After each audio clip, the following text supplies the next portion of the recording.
hadis yang bersama dengan kita dan di pertemuan sebelumnya sudah dijelaskan tentang larangan Nabi, yaitu tidak halal atau haram menggabungkan antara utang dan jual beli. Dan di antara pelajaran penting dari hal tersebut bahwasanya utang dan jual beli ketika digabungkan itu menjadi sesuatu yang haram, yakni apabila memang dipersyaratkan. Apabila hal tersebut dipersyaratkan. Sebab umumnya itu akan terjadi yang namanya riba. Dan potongan hadis itu juga memberi isyarat faedah boleh yang namanya berutang. Boleh yang namanya berutang. Nah, sebab yang dilarang dalam hadis adalah menggabungkan antara utang dengan jual beli. Maka kalau dia bersendirian utang tidak ada masalah.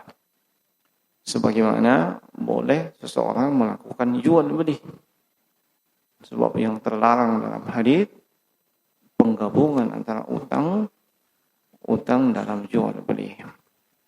Nah, lalu kita masuk kepada sabda Nabi sallallahu alaihi wasallam yang berikutnya. Kata beliau, wala syartani fi bay' wala syartani fi bay'in. Dan tidak boleh, tidak halal ada dua persyaratan dalam jual beli. Nah, apa yang dimaksud dengan dua syarat dalam jual beli ini?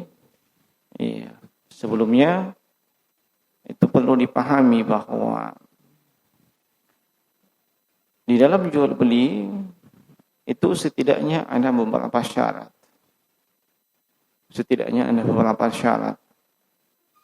Yaitu yang pertama syarat yang merupakan bagian dari akad atau merupakan bagian dari konsekuensi akad. Nah, dan ini dimaklumi sebab masyhur di kalangan ulama mazhab setidaknya ada 7 syarat. Seperti misalnya adanya kejelasan barang, serah terima uang, adanya barang yang diperjualbelikan, kemudian adanya kebebasan untuk memilih atau khiyar. Ini syarat yang merupakan bagian dari konsekuensi akad. Dan syarat ini sepakat para ulama tentang bolehnya. Hal tersebut. Tidak ada silang pendapat. Nah, kata Imam Ibn Qudamah rahimahullahu ta'ala, inna syarta ma yaqtadihi al-aqd la yu'astaru fihi bighairi khilaf. Sungguhnya syarat yang menjadi konsekuensi akad itu tidak ada pengaruhnya. Dan ini tidak ada silang pendapat di kalangan para ulama. Di sana juga ada syarat yang dia bukan bagian konsekuensi akad, tetapi termasuk kesempurnaan daripada akad. Seperti misalnya metode pembayaran yang tidak tunai, atau antara calon pembeli dan penjual memberikan hak kepada calon pembeli untuk memilih atau khiyar, mungkin sehari, 2 hari atau sepekan, atau misalnya dipersyaratkan adanya jaminan, atau dipersyaratkan adanya saksi, atau dipersyaratkan ditulis dan seterusnya. Ini juga syarat, tapi bukan syarat yang merupakan bagian konsekuensi akad. Artinya ada atau tidak adanya syarat ini, akad tetap sah. Akad tetap sah terjadi. Ini hanyalah penyempurna daripada akad tersebut. Dan para ulama juga itu menyebutkan bahwasanya ini dibolehkan, bahkan disepakati oleh para ulama, seperti juga dinukil oleh Imam Ibnu Qudamah dalam Al-Mughni. Kemudian yang ketiga, di sana ada syarat yang tidak ada relasinya, tidak ada hubungannya antara konsekuensi akad dan kesempurnaan akad. Syarat ini di luar dari kedua hal tersebut. Nah, ada atau tidak ada syarat ini tidak ada pengaruhnya sama sekali. Nah, ini yang diperselisihkan oleh para ulama.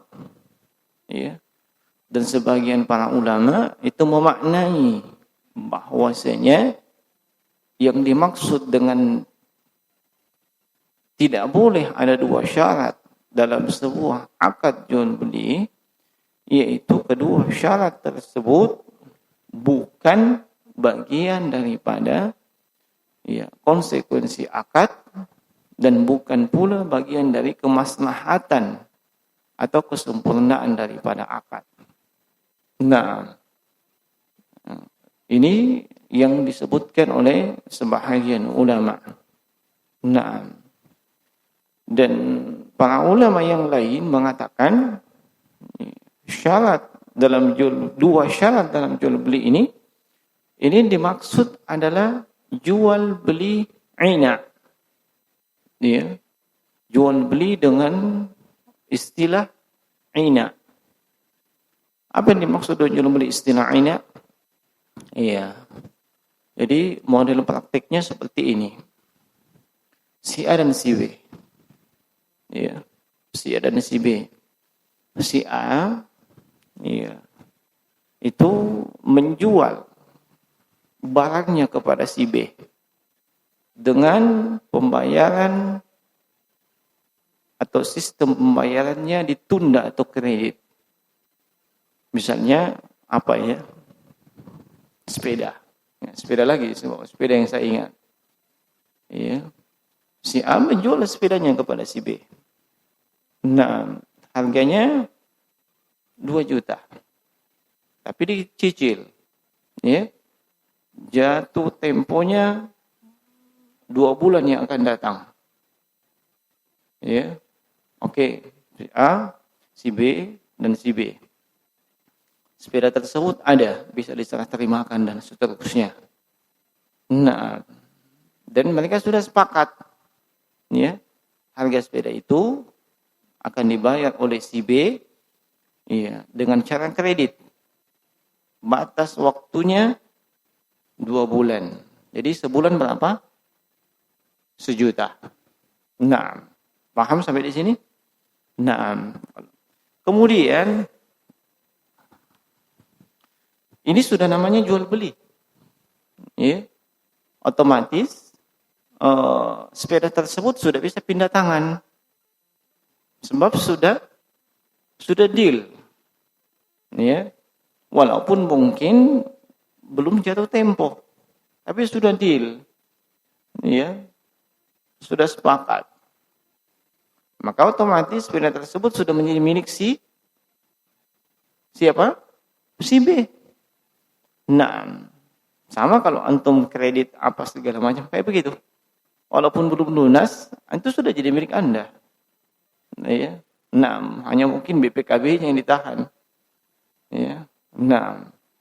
Nah, kemudian yang terjadi, si A malah membeli kembali barang tersebut. Si A malah membeli kembali sepeda tersebut dari si B dengan cara yang kontan. Dengan cara yang kontan. Dia beli 1,5 juta. 1,5 juta. Tapi si B harus bayar kontan. Kata tersebut. Nah, ini disebut dengan jual beli ina. Ya. Hakikatnya, ya, si A ingin mendapatkan keuntungan 500.000. Ya kan? Nah, ya. Dan sepeda tersebut hanyalah akal-akalan saja. Sebab biar bagaimana, 2 bulan ke depannya, si B akan bayar 1,5. Si B akan bayar 2 juta. Iya kan? Sebab sudah deal yang pertama. Dengan cara kredit. Iya. Bulan pertama 1 juta. Bulan kedua 1 juta. 2 juta. Iya. Tapi si A yang sudah jual tadi, nah beli kembali. Dengan harga kontan. Diberikanlah 1,5 juta. Rugi enggak si A? Hah? Tidak, malah dia untung. Ya kan? Dia malah untung 500.000. Sementara sepeda yang dijadikan objek jual beli ini hanyalah akal-akalan semata. Ya, hakikatnya ya, si A ini ingin dapat keuntungan 500.000. Iya, tapi nanti 2 bulan yang akan datang. Iya, sepedalah yang dijadikan sebagai komoditas. Ini iya, 2 syarat. Iya, di dalam jual beli. Iya. Dia jual, kemudian dia beli kembali. Paham maksudnya? Nah, ini sebagian ulama anggap itu yang dimaksud dengan la syartani fi bai'in adalah model praktek yang demikian. Ini jual beli ina, jangan main-main. Ini model jual beli yang di dalamnya mengandung riba. Dan ini hukumnya haram. Ya. Inilah yang menyebabkan kemunduran kaum muslimin. Iya. Kemunduran kaum muslimin. Di dalam hadits Abdullah bin Umar radhiyallahu anhuma, sebagaimana diriwayatkan oleh Imam Abu Dawud dan At-Tirmizi dan selainnya, Rasulullah sallallahu alaihi wasallam bersabda, "Idza tabaya'tum bil ina wa akhadtum adnabal baqar wa raditum biz zira' wa taraktumul jihad sallallahu alaikum dhullan la yanzi'uhu hatta tarji'u ila dinikum." Rasulullah sallallahu alaihi wasallam bersabda, apabila kalian sudah melakukan praktek jual beli ina, ya, dan kalian ridha dengan yang namanya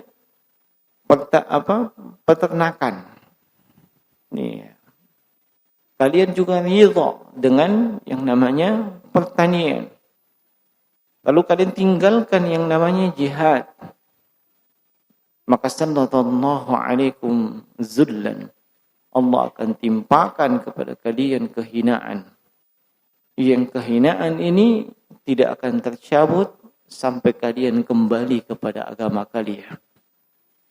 Terkait dengan hadits ini, Syekh Muhammad Nasiruddin Al-Albani rahimahullahu taala itu pernah menjelaskan, iya, bahwasanya ketika seseorang sudah melakukan praktek yang haram, lalu dianggap itu legal, ya, asalnya ilegal menurut agama, menurut syariat, tapi dianggap itu legal, jual beli ina, ya, tidak dipungkiri ada sebahagian fuqaha membolehkan jual beli ina.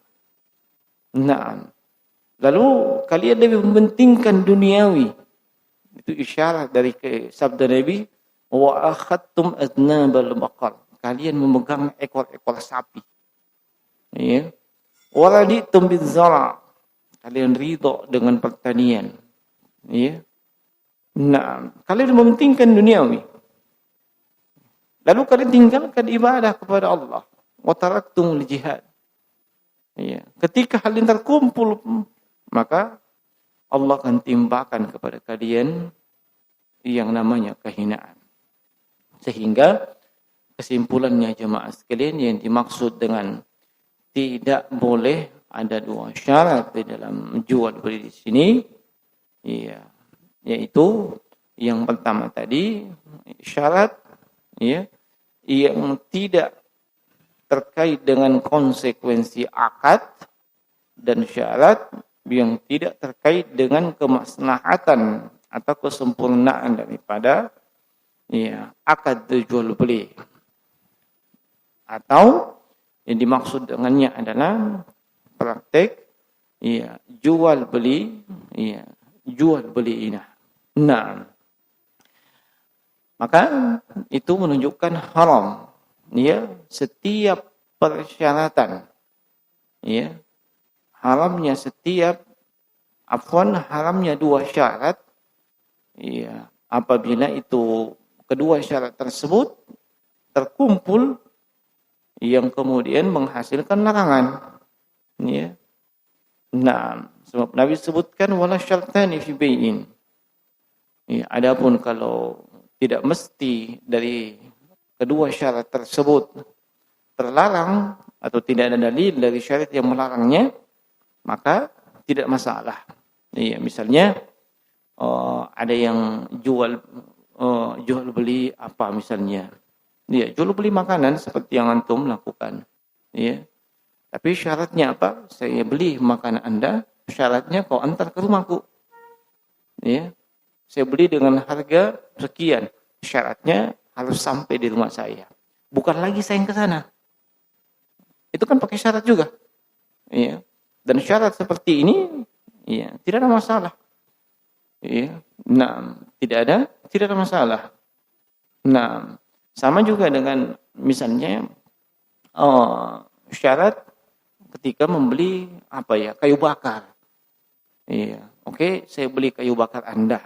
Tapi syaratnya kayu bakar tersebut harus sampai di rumah saya dalam keadaan sudah terpotong-potong dan siap untuk dibakar. Bukan dalam bentuk pohon. Ya. Apakah boleh syarat seperti ini? Boleh. Sebab tidak ada syariat yang melarangnya. Iya. Sama dengan yang dilakukan oleh Jabir radhiyallahu ta'ala anhu. Ya, Jabir radhiyallahu ta'ala anhu itu sebagaimana dalam hadis, beliau pernah satu rombongan dengan Nabi sallallahu alaihi wasallam dalam sebuah perjalanan kafilah. Ya. Dan ontanya Jabir ini apa istilahnya kita? Malamma, loyo. Jadi dia selalu di belakang. Ya. Nah, maka Nabi sallallahu alaihi wasallam meminta tongkat. Ya. Setelah itu, dipukullah si onta itu sama Nabi. Iya. Maka berlari onta tersebut, bahkan berada paling depan dari rombongan tersebut. Nah, maka Nabi minta supaya onta itu, kemudian setelahnya Nabi minta untuk onta tersebut dibeli oleh Nabi. Tapi Jabir mengatakan tidak usah dibeli, nanti saya hibahkan. Iya. Kemudian, Nabi tetap ingin membelinya, bukan menerimanya sebagai sebuah hibah atau hadiah. Akhirnya, kata Jabir, saya jual onta tersebut 5 uqiyah harganya kepada Nabi.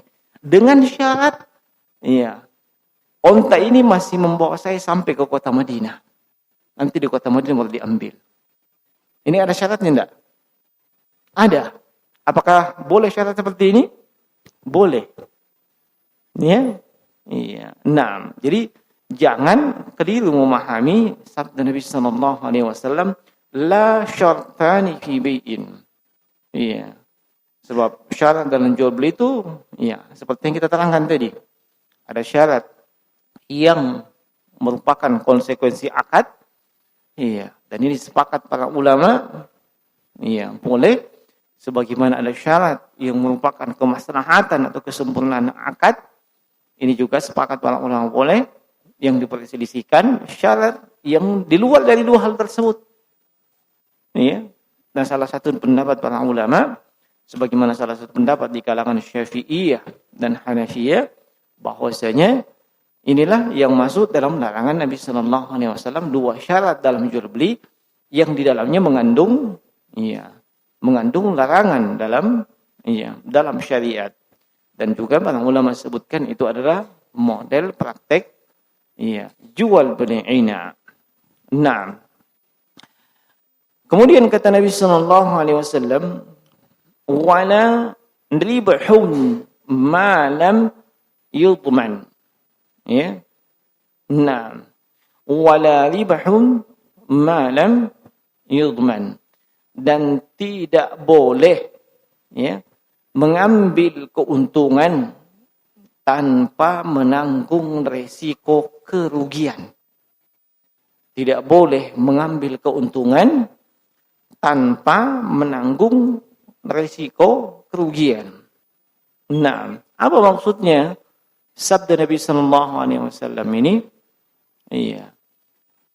Yang dimaksud dengan sabda Nabi sallallahu alaihi wasallam tidak boleh mengambil keuntungan tanpa menanggung resiko kerugian adalah mereka yang menjual suatu barang dan barang tersebut belum memungkinkan untuk diserah terimakan. Tapi dia sudah jual, atau barang tersebut dia belum terima, tapi dia sudah jual.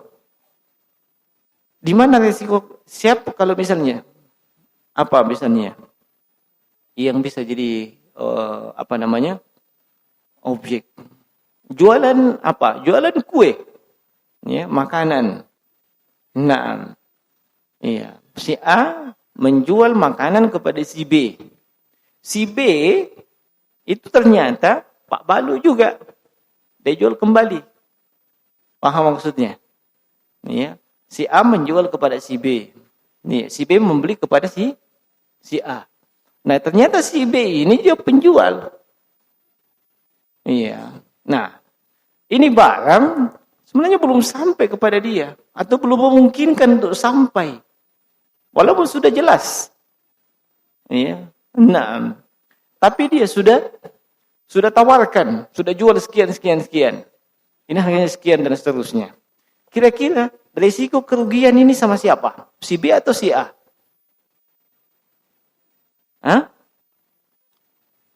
Si A yang risiko kerugian, si B tidak mau pusing. Yang jelas dia harus terima barangnya. Yang mau dia jual kembali. Padahal barang itu, kue itu atau makanan itu masih ada pada si A. Si A yang menanggung risiko kerugian. Bagaimana kalau tiba-tiba kayak ini? Baru mau diantar makanan, hujan keras. Belum sempat disiapkan mantel, hujannya keras. Meleleh itu makanan. Siapa yang nanggung kerugian? Si A atau si B? Si A yang nanggung. Padahal si B sudah mendapat keuntungan, sudah deal dengan orang lain. Paham maksudnya? Dia sudah bikin entah itu di Face, di mana seterusnya. Artinya dijual kembali. Nah, makanan tersebut dijual kembali, tapi barangnya belum sampai sama dia.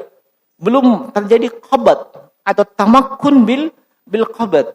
Kata Syekh Utsaimin, belum ada serah terima. Kalau sudah terjadi serah terima atau memungkinkan serah terima tapi si B tidak mengambilnya, maka risikonya si B. Tapi ini kalau barang masih sama si A, belum diberikan. Ketika terjadi apa-apa, siapa yang rugi? Si A yang rugi. Si B tidak menanggung kerugian. Dia malah mendapatkan keuntungan tanpa ada risiko kerugian. Kan begitu? Paham maksudnya enggak? Nah, ini kita kasih contoh seperti itu. Karena itu yang mungkin sempat teringat. Terserah dengan jualan lain. Bisa juga kayak tadi jualan sepeda. Si A dan si B. Si B membeli sepeda kepada si A. Ternyata si B ini jual kembali. Dia bikin pengumuman harga sepeda sekian. Nah, tapi sepedanya belum nyampe kepada si B. Belum nyampe. Paham maksudnya? Belum dipegang. Tapi dia sudah bikin deal dengan si C, si D, dan seterusnya. Nah, kira-kira yang menanggung kerugian siapa? Si A. Sebab begitu dikirim itu, terjadi apa-apa. Siapa yang mesti mengganti? Si A. Si B tidak mau tahu. Otomatis Dia hanya tahu mendapat untung tanpa ada risiko kerugian. Orang yang berisiko kerugian itu ketika barang sudah diterima, dia sudah pegang, dia mau berikan kepada pembelinya. Dia bisa menanggung risiko kerugian. Apa risiko kerugiannya? Bisa saja barang itu rusak, bisa saja barang itu jatuh, bisa saja barang itu cacat, dan seterusnya. Iya. Naam. Paham maksudnya di sini? Nah, demikian. Yang dimaksud tidak boleh mengambil keuntungan tanpa ada risiko kerugian. Nah, yang namanya jual beli itu jemaah sekalian tentunya untuk mendapatkan keuntungan. Ya. Nah, tentunya untuk mendapatkan keuntungan. Transaksi muawadat itu untuk mendapatkan keuntungan, bahkan dianjurkan seseorang itu mendapatkan keuntungan daripada bisnisnya selama tidak ada pelanggaran dalam pelanggaran syariat di dalam hal tersebut. Nah, bagaimana model jual beli seperti ini? Model jual beli seperti ini, ini kata para ulama, la yasihu, tidak sah jual belinya. Nah, dan ini di antara hikmah larangannya, adalah untuk melindungi hak konsumen maupun pedagang, melindungi hak konsumen maupun pedagang, Dengan larangan ini pula, itu akan menutup setiap celah yang memungkinkan terjadinya silang sengketa antara penjual dan pembeli. Nah, makanya sampai Al-Imam Ibnu Qayyim Al-Jauziyah ketika mengomentari ayat ini itu beliau sebutkan wa huwa min mahasin syariah. Ini termasuk keindahan dalam kesempurnaan kebaikan dalam syariat Islam. Nah, bagaimana bentuk atau apakah kalau di zaman kita ini apakah ada bentuk atau contoh yang lain?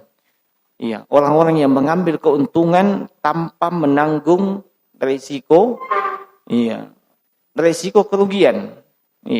Maka kita katakan iya. Nah, kalau di zaman kita ini cukup banyak orang-orang yang melakukan praktik demikian. Sebagai contoh adalah apa yang dilakukan, dipraktikkan oleh pihak bank. Nah, oleh pihak bank. Nah, bagaimana modelnya di pihak bank? Misalnya ada nasabah atau calon nasabah yang butuh rumah, butuh mobil, Nah, dan yang semisal dengan itu. Nah, biasanya mereka kemana? Nah, mereka langsung ke bank untuk rencananya apa? Supaya bank yang membayarkan secara kontan kepada pihak dealer. Iya kan? Lalu dia bikin akad dengan siapa? Calon pembeli. Dan biasanya nasabah diminta membayar DP atau tidak? Bayar DP atau tidak? 10%. Bayangkan, coba bayangkan. Ini barang anggaplah rumah. Rumah ini siapa yang punya kan? Bank atau siapa? Masih developer. Bank sudah minta DP 10%. Belum ada apa-apanya. Sudah minta DP 10%. Paham maksudnya? Setelah itu, deal 10%, dibikin surat-suratnya segala macam. Pihak bank menghubungi developer. Lalu melunasi rumah tersebut. Nah, kemudian berjalan yang namanya kredit. Coba bayangkan kalau misalnya tidak jadi diambil. Tidak jadi diambil. Siapa yang rugi ketika itu? Bank sama sekali tidak rugi. Sudah ada 10% tadi masuk. 10% sudah dapat keuntungan tanpa buat apa-apa. tanpa menanggung risiko. Kapan risiko itu ada? Ketika itu barang, ketika itu rumah sudah menjadi milik bank. Kan risikonya ada. Apa risikonya? Bisa jadi calon pembeli tidak jadi. Itu sudah risiko. Ya, bisa paham maksudnya? Nah, inilah praktek yang ada zaman sekarang. Nah, praktek yang tidak mengambil keuntungan tanpa ada risiko, ya, tanpa ada risiko kerugian. Nah, bahkan jangan dibilang cuma bank konvensional. Bank syariah juga demikian. Di bank syariah itu ada istilahnya, pakai istilah Arab, murabahah lil amri bisyira. Murabahah lil amri bisyira. Bahasa istilah Arab. Ya. Tahu artinya murabahah? Saling keuntungan. Ya. Bagi hasil. Ya. Nah, tapi praktiknya sama. Ya. Praktiknya sama. Gimana samanya? Iya. Coba siapa? Fulan. Kamu mau rumah? Iya. Pergi cari rumah sana. Pergi cari apa? Oh iya, sana. Nah. Itu mau ya? Oh iya. Sepertinya hati saya enak dengan itu rumah. Oke. Bank bersedia membantu kamu. Iya. Nanti bank yang belikan itu. Iya. Tapi kita ke bank dulu. Di bank dia jadi nasabah dulu. Kan begitu, harus jadi nasabah dulu. Iya. Kemudian kayak tadi DP sekian persen. Padahal ini rumah masih milik developer. Iya. Nah, yang menanggung kerugian ketika itu siapa kalau tidak jadi? Apakah bank? Enggak, developer. Iya. Nah, jadi dia bayar dulu 10%. Ya, bayar mau ke 10%. Harganya rumah ini 350 juta. 10% berapa dari 350 juta? 3 juta? 35? 35 juta. Kok bayar ke 35 juta? 10%. Coba, kan begitu. Ya, harus DP. Naam. Iya. Setelah bayar DP, barulah kemudian bank menghubungi developer. Ya, lunasi itu segala macam, dibuatkanlah suratnya. Di situ terjatuh kepada banyak sekali pelanggaran. Menjual sesuatu yang bukan miliknya. Bank belum miliki itu barang. Ya, bukan atas nama bank kan? Hakikatnya antum pinjam uangnya bank untuk membayar itu rumah. Kemudian antum bayar ke bank dalam bentuk uang juga dan itu lebih. Iya. Yang namanya demikian disebut dengan apa? Utang piutang. Utang piutang itu masuk dalam kategori apa? Transaksi apa? Tabarruat. Tidak boleh mengambil keuntungan. Ya. Nah, dan orang yang mengambil keuntungan dari utang piutang itu namanya riba. Ya.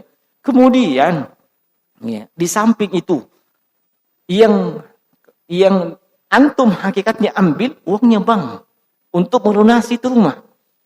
Antum pinjam duit. Ya. Walaupun judulnya kredit rumah. Judul itu, tapi hakikatnya antum pinjam uangnya bank. Kemudian lunasi itu rumah. Ya. Nah, setelah itu antum bayar ke bank pakai uang juga kan? Pakai uang juga kan? Uang dengan uang. Itu enggak boleh lebih. Tapi yang terjadi, antum harus bayar lebih. Entah itu bunganya flat, merata, tidak ada kenaikan, atau bunganya fluktuatif. Ya, kadang naik, kadang turun dan seterusnya. Tapi sudah riba. Nah, ini sudah banyak terjadi seperti itu. Dan itu yang terjadi. Iya, ini subhanallah. Iya, kadang kita miris juga. Iya, dengan sudah berlabel syariah tapi seperti itu. Ya, pakai istilah murabahah. Ya, lil amri bisyira. Bagus istilahnya, benar. Tapi prakteknya enggak benar. Nah, prakteknya enggak benar. Nah, jadi jangan hanya sekedar lihat labelnya saja. Iya, tapi yang ada iya, prakteknya tetap sama, tapi istilahnya yang dirubah. Ya, istilahnya yang dirubah. Nah, termasuk juga jemaah sekalian rahimani wa rahimakumullah.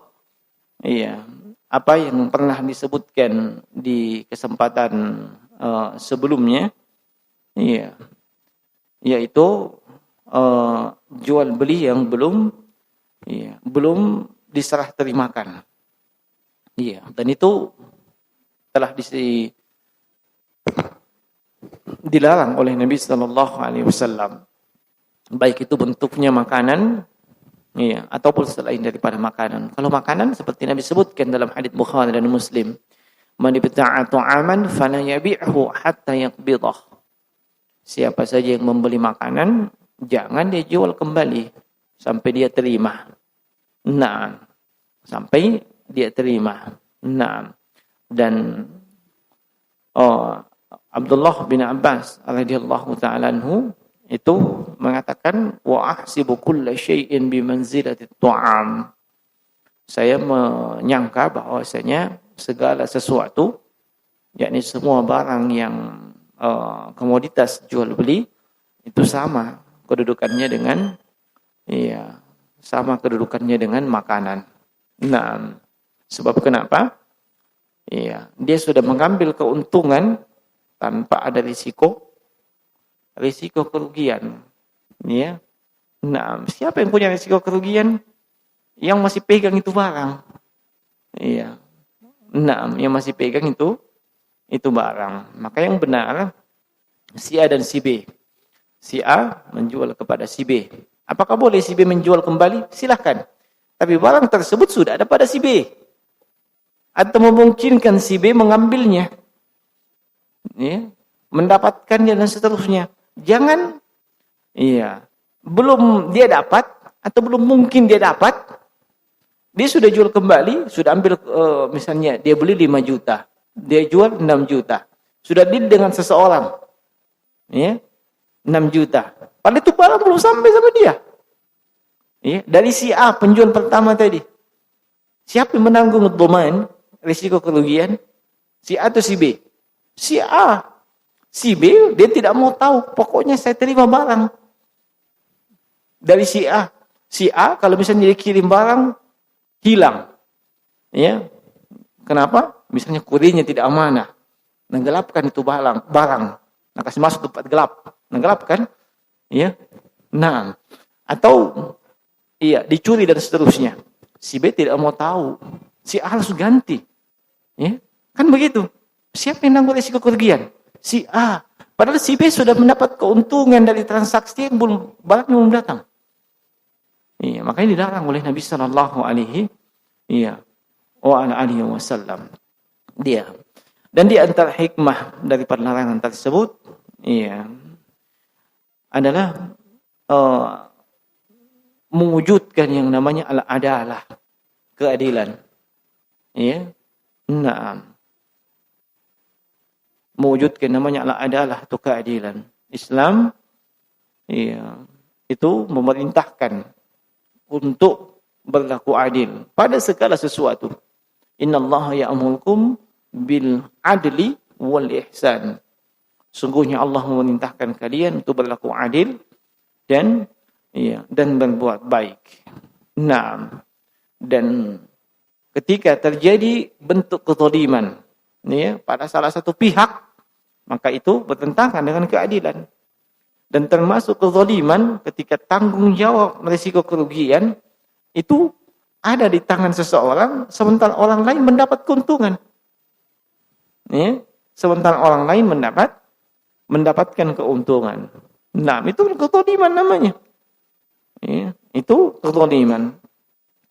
Kemudian di antara hikmah yang lain, bahwasanya orang-orang yang mengambil keuntungan tanpa ada risiko kerugian, ini ada kemiripan dengan yang namanya ribawi. Dengan yang namanya ribah, mengambil keuntungan dari sesuatu yang tidak benar. Nah, jadi sehingga hal ini tentunya menutup segala sesuatu yang mengantarkan kepada hal tersebut. Nah, ini di antara hikmahnya jemaah sekalian, rahimani wa rahimakumullah.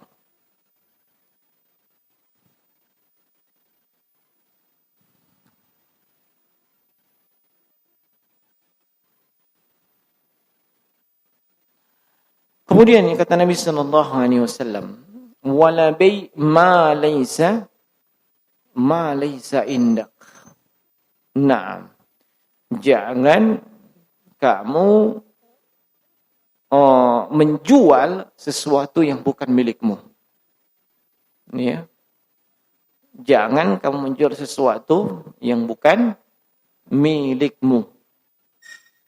Iya. Yang dimaksud dengan sesuatu yang bukan milikmu di sini adalah sesuatu yang sudah tertentu yang bukan miliknya tatkala akad sedang berlangsung.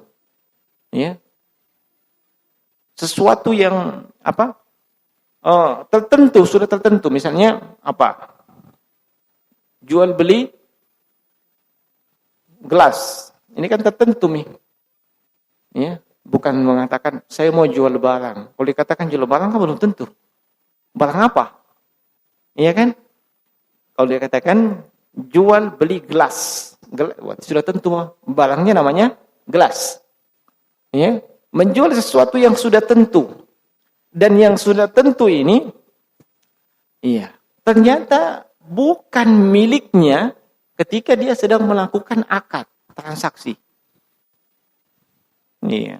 Atau dia tidak mendapatkan izin dari pemilik untuk menjual barang tersebut. Paham maksudnya? Iya.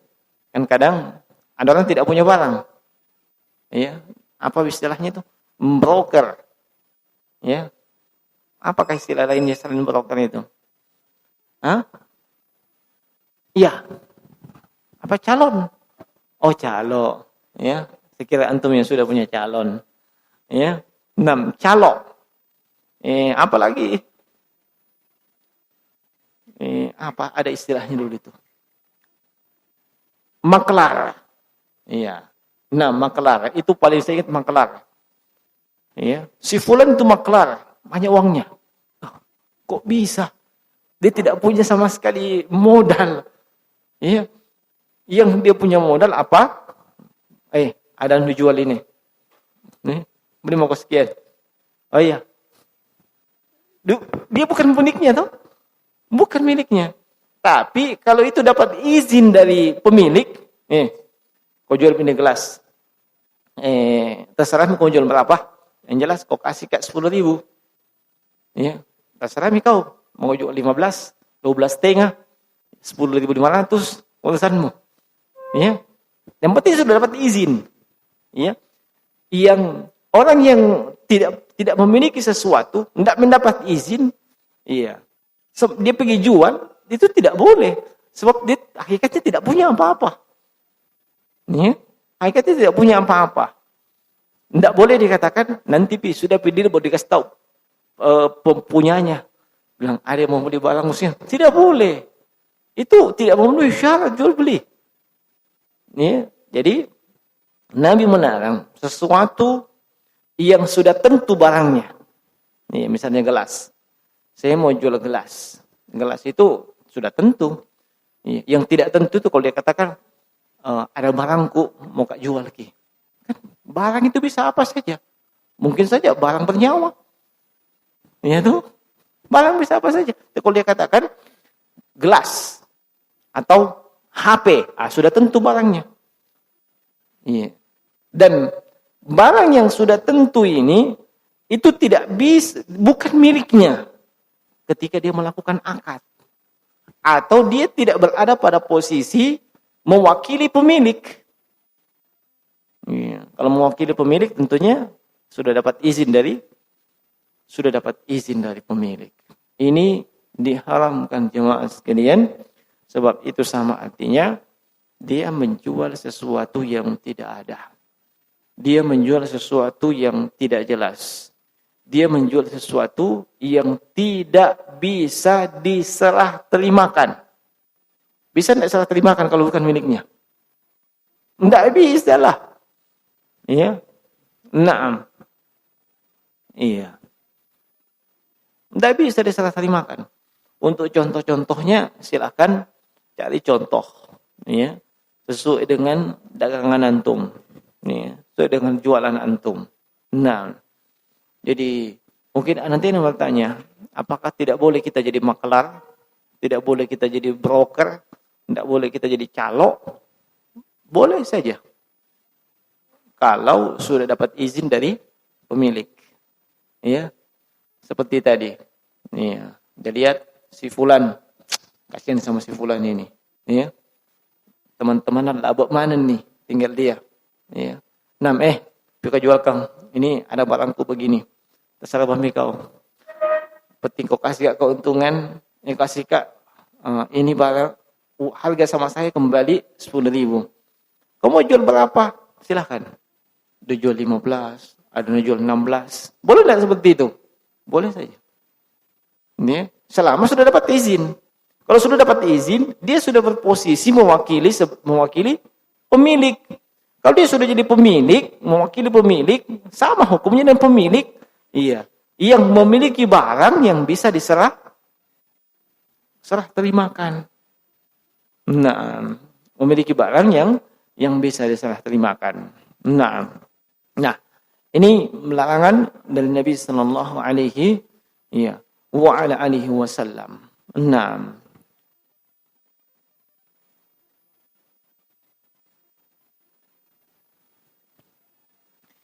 larangan yang seperti ini, sebutkan hikmahnya oleh Syekh Muhammad bin Shalih Al-Utsaimin rahimahullahu taala.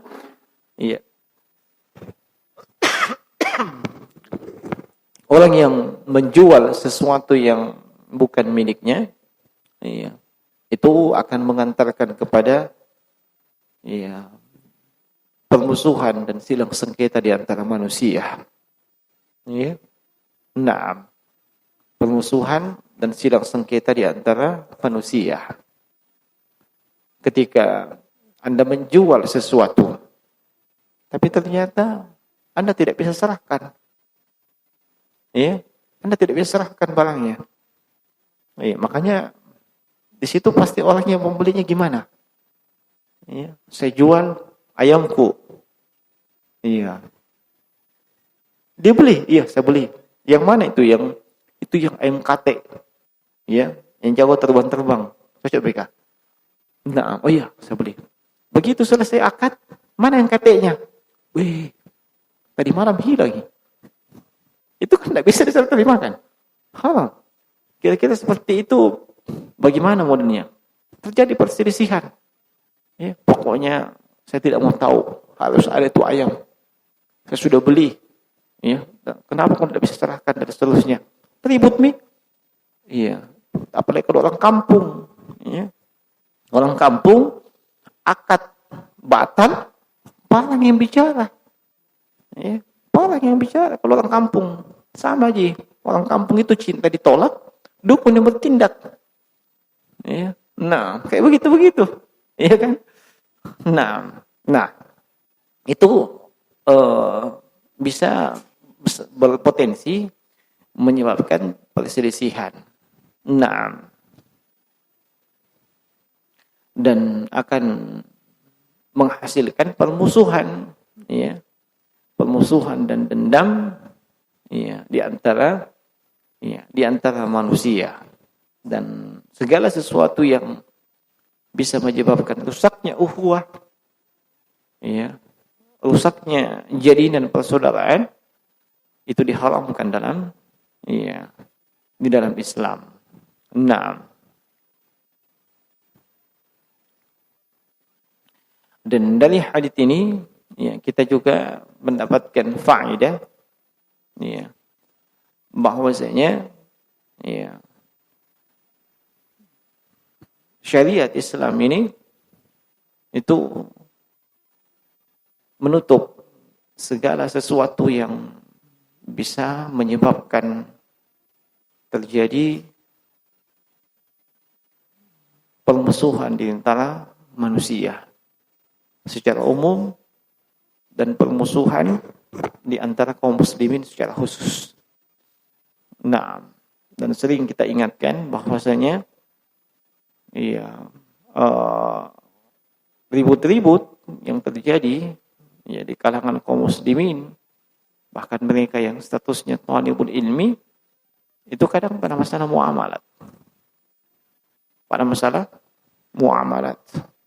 Bukan pada masalah ibadah. Kalau masalah ibadah, semuanya hebat ibadahnya.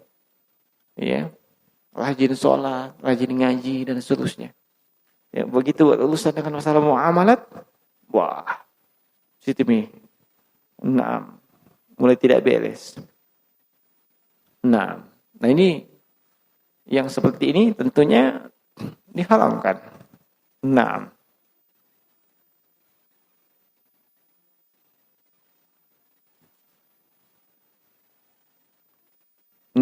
Sini pertanyaan.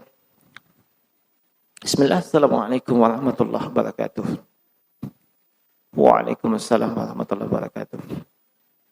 Ahsanalaikum Ustaz. Wa iyyak. Bagaimana kalau kita membeli rumah melalui bank syariah yang akadnya bank yang memberikan rumah tersebut langsung ke penjual rumah tanpa perantara, bukan developer. Lalu setelah bank membeli rumah tersebut, barulah saya menyicil ke bank tersebut. Bolehkah Ustaz? Boleh sekali. Atau sangat boleh. Kalau memang begini modelnya.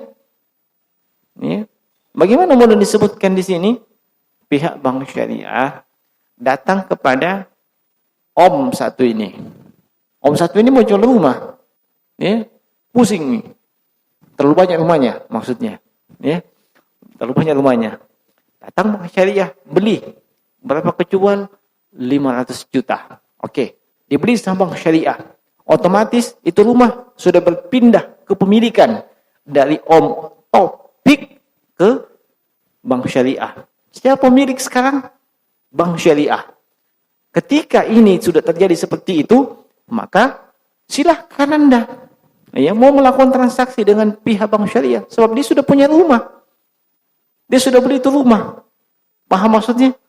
Iya, boleh. Makanya saya katakan boleh sekali. Sangat boleh. Tetapi, dan sekali lagi tetapi, model praktiknya tidak seperti itu. Ya. Nah, dan memang ada satu bank yang pernah menawarkan mirip seperti ini. Ya, menawarkan. Ya, kebetulan saya berteman baik dengan kepala cabangnya. Dia tawarkan cari lahan, bangun rumah, dia pihak bank yang nanggung semuanya sampai selesai. Ya, setelah itu kita nyicil ke bank. Itu tidak ada masalah, sebab bank sudah jadi pemilik. Paham maksudnya? Bank sudah jadi pemilik. Tapi yang terjadi pada kebanyakan yang kita dapatkan, termasuk mungkin bank syariah, selain yang saya sebutkan tadi, si fulan mau jual rumah. Bukan developer dia, itu milik pribadi. Bukan developer. Maka si pihak bank ini mau beli rumah tersebut untuk nanti dicicilkan kepada si fulanah misalnya. Nah, biasanya bikin akad kapan? Setelah penyerahan rumah tersebut sebagai pindah kepemilikan atau sebelumnya? Sebelumnya. Belum dibeli itu rumah, bikin akad. Itu yang terjadi. Itu kan sama dengan masuk larangan Nabi. Jangan kau beli sesuatu yang bukan milikmu. Jangan kau jual sesuatu yang bukan milikmu. Seharusnya idealnya seperti yang disebutkan ini. Bank bayar dulu itu rumah ke pemilik rumah. Sudah lunas. Otomatis rumah itu sudah ganti kepemilikan. Siapa pemilikannya? Bank. Kira-kira bisa seperti itu? Iya, kalau bisa seperti itu, alhamdulillah. Tapi saya ragu. Kenapa saya ragu? Sebab semua bank di Indonesia, baik itu bank konvensional ataupun bank syariah, semuanya berada di bawah otoritas Bank Indonesia. Dan aturan dari Bank Indonesia setahu saya, bank tidak boleh punya aset kepemilikan. Tolong digaris bawah itu. Itu aturan dari Bank Indonesia. Semua bank tidak boleh punya aset kepemilikan. Makanya ketika antum jalan-jalan ke bank ini, banyak mobilnya, semuanya itu rental. Oh, banyak gedungnya, semuanya itu sewa. Ya, memang itu aturan pusat. Ya, aturan pusat. Semua bank tidak boleh punya aset kepemilikan. Sementara ketika dia beli rumahnya si Om Taufik misalnya, itu artinya dia punya aset kepemilikan. Itu melanggar yang namanya aturan dari pusat. Bisa kok dilikuidasi. Nah, ini sekedar gambaran saja. Ya, sebab alhamdulillah kawan-kawan yang terkumpul di grup X-Bank, ada namanya grup X-Bank, mantan bankir, mantan manajer, mantan pegawai, itu kumpul. Mereka ini orang-orang hijrah semua. Itu semua yang ceritakan kepada kita. Ya. Nah, iya, bagaimanapun tidak akan pernah ada kerugian itu pada bank. Iya, tidak akan pernah. Nah, ketika antum melunasi saja utang, antum akan dipersulit. Ya. Nah, dan itu sudah dialami oleh salah satu sahabat saya sendiri yang mau melunasi utangnya. Sampai dipermalukan oleh pihak bank, seolah-olah dianggap dia bangkrut. Padahal dia mau jual asetnya untuk menutupi utang ribanya.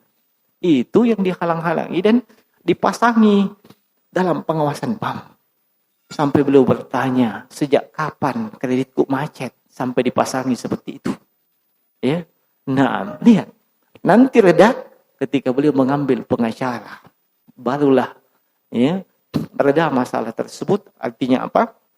Iya, tidak bisa macam-macam lagi. Iya. Nah, tidak usah terlalu kalau berhubungan seperti itu. Cukup banyak informan yang bisa kita tanya.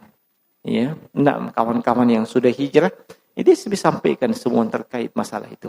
Nah, maka sekali lagi, kalau modelnya seperti yang disebutkan dalam pertanyaan ini, alhamdulillah, jawaban saya bisa sekali. Bahkan sangat bisa. Mudah-mudahan seperti ini prakteknya. Ya, mudah-mudahan seperti ini insyaallah taala. Iya. Nah, walaupun saya pribadi sangat meragukan itu. Sebab itu menyalahi aturan pusat. Itu aturan Bank Indonesia. Nah, saya kira demikian ya.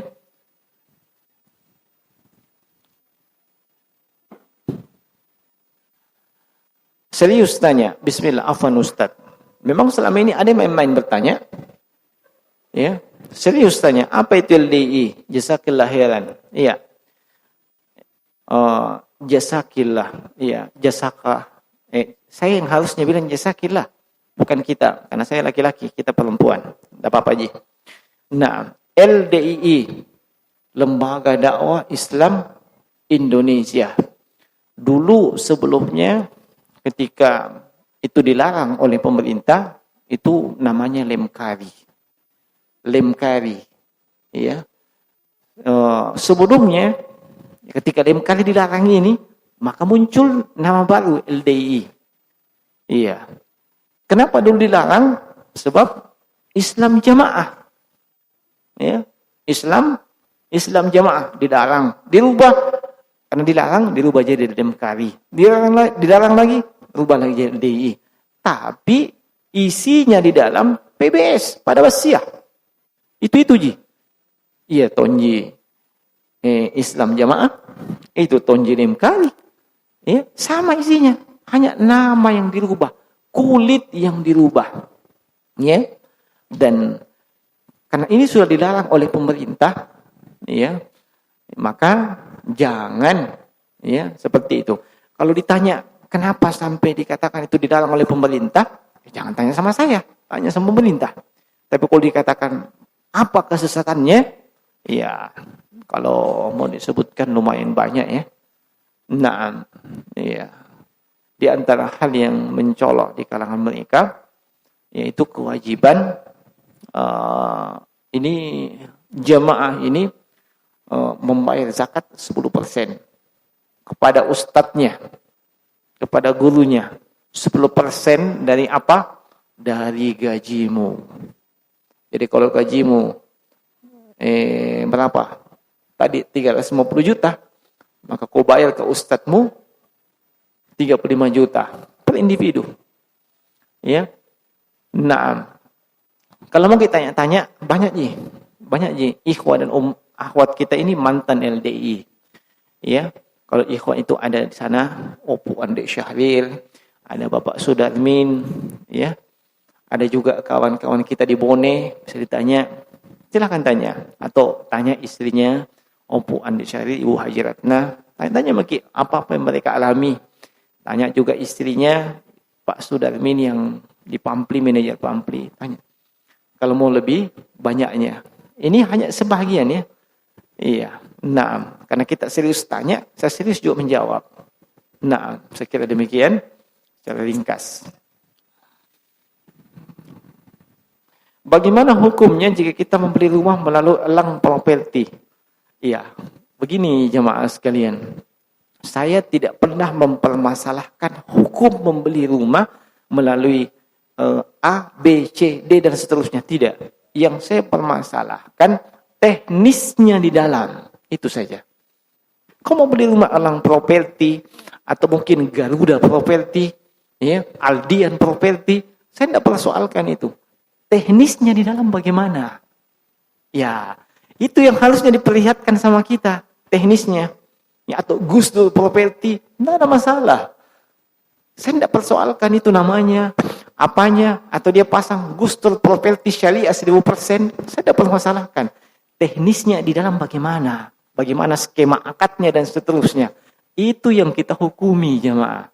Adapun masalah elang properti ini belum lengkap informasi yang sampai ke saya. Nah, tentang bagaimana skemanya. Yang saya tahu, skema untuk barang-barang kayak motor dan yang di bawahnya itu memang pihak elang yang bayar langsung. Ya. Tapi saya dengar ini saja, tidak tahu benar apa tidak. Selain daripada itu, maka bekerja sama dengan BNI Syariah. Ya.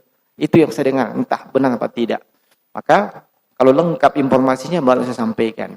Nah, jadi sekali lagi saya tidak mempersoalkan hukum Anda beli rumah pada A, B, C, D dan seterusnya.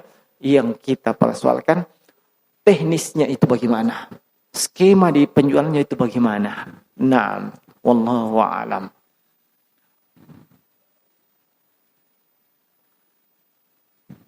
Afwan Ustaz, izin bertanya, apakah diperbolehkan dalam Islam menjual tanah yang telah diwakafkan oleh orang tua? Orang tua mewakafkan tanah tersebut sebelum beliau meninggal, namun beliau tidak membagikan warisan kepada anaknya sebelum meninggal. Sang anak pun berinisiatif menjual tanah yang diwakafkan tersebut dengan dalih belum mendapat warisan sama sekali. Nah, iya, tanah yang sudah diwakafkan itu tidak boleh dialihkan untuk kepentingan keuntungan, termasuk dijual, ya, atau dijual kemudian mendapat keuntungan atau disewakan dan seterusnya, tidak boleh. Namanya wakaf itu untuk kemaslahatan dan kepentingan umat. Ya, itu tuh wakaf. Nah, itu untuk wakaf. Adapun masalah dia belum dapat warisan dan seterusnya, itu bukan urusan dengan wakaf tersebut. Itu urusan dia dengan orang tuanya. Ya, urusan dia dengan orang tuanya. Nah, bukan urusan dengan tanah wakaf tersebut. Kalau dia sudah wakafkan, sudah apalagi ada hitam di atas putih, tidak boleh dia ganggu. Ya, dia terjatuh ke dalam dia jatuh ke dalam dosa besar sebab dia menjual sesuatu yang bukan haknya, bukan miliknya. Ya. Nah, bukan haknya, bukan miliknya. Kenapa? Tanah tersebut statusnya wakaf. Nah, demikian dengan ringkas wallahu taala a'lam. Subhanaka wa bihamdika asyhadu an la ilaha illa anta astaghfiruka wa atubu ilaik. Assalamualaikum warahmatullahi wabarakatuh.